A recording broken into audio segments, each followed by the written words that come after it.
Draymond Green thinks they have all the pieces. Perk, do you? No, I don't. But look, let me take a moment to appreciate Draymond Green, Klay Thompson, and Steph Curry. They done it the right way, right? The Warriors done it the right way, right? Drafted all three of those guys, 4 championships, set a culture, set a, really, like when you talk about a standard. No, not even standard. It's more than that when you talk about the league had to adjust to them. Right. Right? Like they changed the Created game a forever. blueprint. Yeah, absolutely. The blueprint. Blueprint, right? there we go. So here's the thing, right? When I think about Golden State, it's 4 teams in the West that in the 7-game series I feel like they couldn't beat. Okay. 1 is the Denver Nuggets. Sure.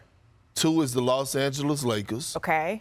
3 is the Minnesota Timberwolves. Yes, right. I said the Timberwolves. And 4 is the Sacramento Kings, right? I strongly believe De'Aaron Fox don't injure his hand last postseason. They win Game 7. Okay, in the Eastern Conference, they're not beating the Boston Celtics in the 7-game series. They're not beating the Milwaukee Bucks, and I'm putting Philly over them as well. So at the end of the day, I understand this is who Draymond is. He got to continue to pump positive energy. He's the emotional leader. I can't knock him for that.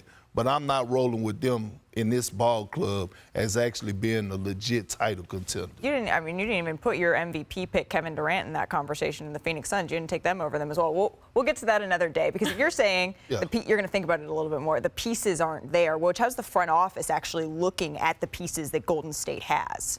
They're not having any misgivings in the Golden State front office about the team they put together in the offseason. What they need to see, and I think the coaching staff feels this way, they need to stop throwing the ball all over the gym. Amen. And they need to stop fouling people.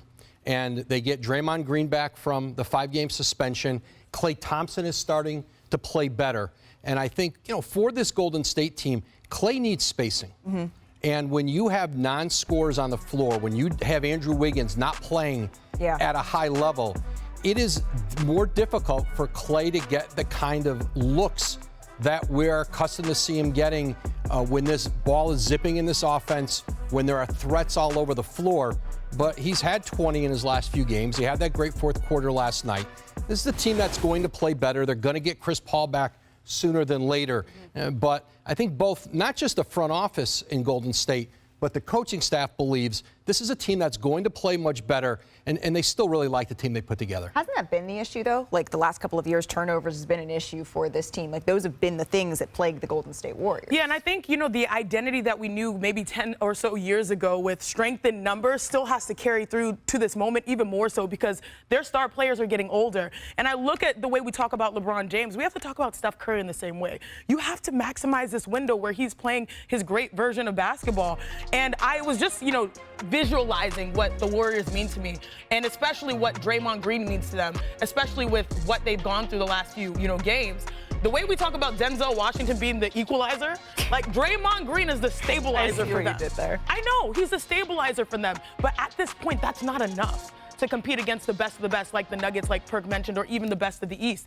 And so I look at the Warriors and I'm like, okay, nostalgia makes you not want to bet against them. Sure. But the reality is they're up against a league that has really improved in their own style of basketball, developing like the Kings or even aggregating stars together like we now see with the Suns, small ball. So like the blueprint, they created it, but now other teams are following it and almost doing it a little bit better, and that's what they're having to play catch up with. Real quick, I do want to get to the Clipper side of all of this, but Woj, it feels like Klay Thompson, you mentioned the last couple of games, he started to sort of get his groove a little bit. But is that contract still sort of looming over this team? Where does that stand at this point? Listen, I think if you look at the history of the Warriors with Joe Lacob, their owner, there have been a lot of contracts, both on the court and off the court, that have gone into the offseason. They haven't always done extensions. And I think for Klay Thompson, the conversations they had with this organization in the preseason, they were pretty quick. I mean, they talked. I think both sides have looked at it, and talks have remained dormant. I think both sides think they'll probably be dormant for the rest of the season, and they'll deal with this after the season and see where Klay Thompson is. But listen, you've seen him start slowly in some other seasons. Absolutely. And also, too, Malika, what we talked about getting some spacing on the floor, that's important. And I think as Wiggins starts to play better, I think Klay starts to also get the kind of looks that you've seen him in previous offenses. But I also believe that, winning heals everything, right? So it depends on how this season goes. You know, if the Warriors happen to be a first-round exit, then all of a sudden you're looking at this team, and now you got decisions to make, especially if you're Mike Dunleavy Jr. You have decisions to make. And so when I think about Klay and I think about the market that's going to be out there, a team that we've been talking about, the Philadelphia 76ers, they're going to have a lot of cap space, right? Okay, you re-sign Tyrese Maxey. I mean, if, you know, Klay Thompson, Joel Embiid, and Tyrese Maxey look pretty damn good to me. That's how candy at its finest. Yeah, it's a negotiation. It's not a question, do we want Klay Thompson or we don't want him? It's going to be with this new salary cap and with the kind of bills that they're going to have to pay and decisions they're going to have to make Golden State. It's at what number, how many years? But then Klay Thompson gets a say in that if he's in free agency. Right, Klay Thompson gets a say in that. And you imagine, we saw it with Draymond Green last summer, there is something to be said about Steph Curry, Golden State, and wanting to keep this core, the group that they rode in with, to going out into the sunset with them as well. Senior writer Zach Lowe is joining us now, and we're thrilled to have you. But the Bucks, they've been playing with fire a little bit recently, it feels like, right? It seems like every game is close, no matter who they're playing. I mean, we're talking about a team that needed 26 points to come back and beat the Portland Trailblazers on Sunday. And now this Perk, I mean, what did you see? Zach, guess what? I see a problem. I see a problem. Uh-oh. I spot something. Cooked deer meat. Cooked deer meat. I'm Kendrick Perkins, better known as Big Perk, and nothing gets past me. Freeze! Just when you thought it did get past me, there I am. I spy a problem. I spy it all. Carry the hell on.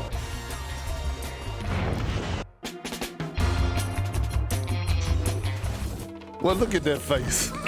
And look at that beard. But it's not about me. It's about the Milwaukee Bucks. And it's a serious problem over there. When they traded for Damian Lillard, we talked about sacrificing. We talked about the commitment on the defensive side of things. They lost to the Chicago Bulls yesterday, a team that had a coming to Jesus meeting after their first game, without Zach LaVine and without DeMar DeRozan. Unacceptable. So run these clips. I got my girl Chiney right here. Always. This is not about the offense, but this is a bad turnover, okay? Keep it going. I got you. Here we go. You good? Okay. Freeze! I want you to notice something, right? You have Malik Beasley. He's back. Look at Dame, right? Does this look like a person that is in position to get back on defense? But look at Giannis Antetokounmpo, head down. Give me that. It was called for goaltending, but look at the effort. I wish we could rewind that back, but we can't. We can. Rewind that back. Rewind that back. Now, fast forward it just a little bit more, because I want to point out Malik Beasley on this one as well. All right, Malik Beasley. Freeze. Sinead, he should have been already here, okay? He not. So he tried to pick up the ball here. Watch this lazy swipe that he tried to do to get the steal. That's lazy. That is not championship but that's caliber. Championship hustle from Giannis. Yeah, absolutely. But that's not championship caliber transition defense, right? And you can always tell a team that has it on their mind by how they get back in transition. So here we go again. Another lazy pass, another turnover. Look at Damian Lillard. Watch this though, y'all. Freeze! How many Bulls you see in the picture? 1, 2, 3, 4. I got you. 2 Bucks, right? Alex Caruso actually slowed down the transition. You see Bobby Portis, he's making the effort to get back in. He's pointing. You know, I don't know who he's talking to.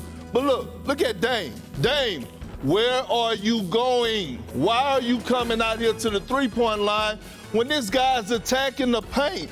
How about putting your body on the line and taking a charge? Look, where's your mindset at, Damian Lillard? You wanted out of Portland, you got out of Portland. You playing with Giannis Antetokounmpo, competing for a title, they give up a dunk. Look at Bobby Porter's body language. Look at everybody's body language. It's just not there. Look at the head down.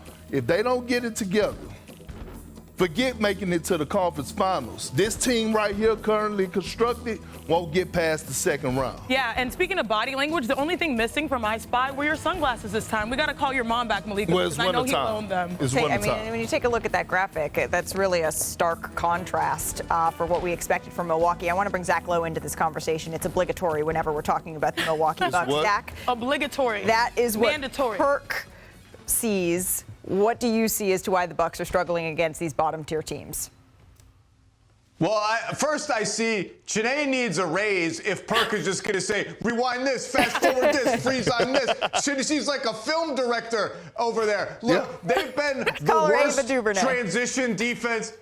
They've been the worst transition defense team in the league from day one of the season. What Perk just pointed out has been going on all season, and there's no explanation for it. It's not complicated. There's no big coaching scheme or whatever to be a good transition defense team. You just have to be a little bit organized and care a lot, and for whatever reason, it hasn't been there. We knew their defense was going to take a hit when Drew Holiday was out the door in the Dame trade. Half-court defense is actually kind of trending the right way, but the transition is a mess. And Chiney put up on the screen afterwards, after the spying, that Dame had 1 point in the fourth quarter and overtime or whatever. You know what he barely did at all the entire game? Run pick and rolls with Giannis Antetokounmpo. I'm going to say it every single show until it changes. The whole point of the trade was that they had a ready-made two-man game that was going to destroy the whole league. They ran 11 in the entire game like that. There are some two-man combinations that accidentally run more pick and rolls than that in a game. I have no idea what's going on. I don't know why we don't see it more. It's the low-hanging fruit that is sitting there waiting to be plucked on offense. Well, and it becomes particularly troubling.